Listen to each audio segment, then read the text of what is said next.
Kim Pao, dinumog sa Anaheim, California.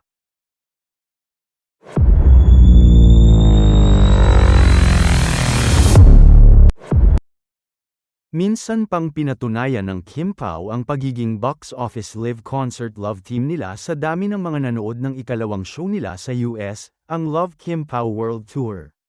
Punong-puno ang venue sa Anaheim kung saan ginanap ang second leg ng nasabing concert. Ilang mga solid ang nagbahagi ng video at photos na nagpapakita sa dami ng mga manunood sa orchestra. Gaya sa unang leg noong April 24, Biyernes, dinagsari ng maraming Kim Pao Landia ang show. Kaya naman tuwang-tuwa ang buong Kim Pao Landia dahil nasupalpal na naman ang bashers na nagsasabing flop raw ang show. Kumpara sa Redwood, mas mataas ang energy ng show kung saan mas relax na si Paulo sa kanyang performance at ganun din si Kimi. Tinutokso nga online sina Kim at Paulo ng mga solid, at sinasabing wedding raw ito ng dalawa. Naka-white outfit si Kim, na binigyan ng kahulugan ng mga fanny. Salamat sa pagpunta sa wedding ng Kim Pao ang comment ng marami sa photo ng dalawa. Inulan ng congratulations ang Kim Pao sa ikalawang show ng dalawa. May bago na namang dagdag sa title ng Kim Pao bilang live concert box office love team. Samantala, sunod-sunod ang ayuda ng Kim Pao matapos ang matagumpay na first leg ng Love Kim Pao World Tour na ginanap sa Fox Theater, Redwood City, Sabado ng gabi, April 25.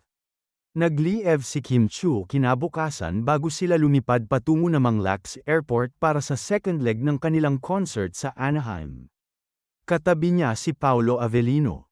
Habang umiinom ng kape, kinausap ni Kimi ang kanyang mga tagahanga.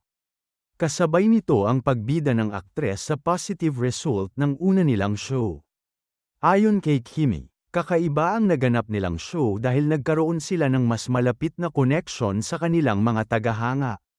Marami silang kinanta na hindi pa nila nagagawa sa mga variety show na kasama sila.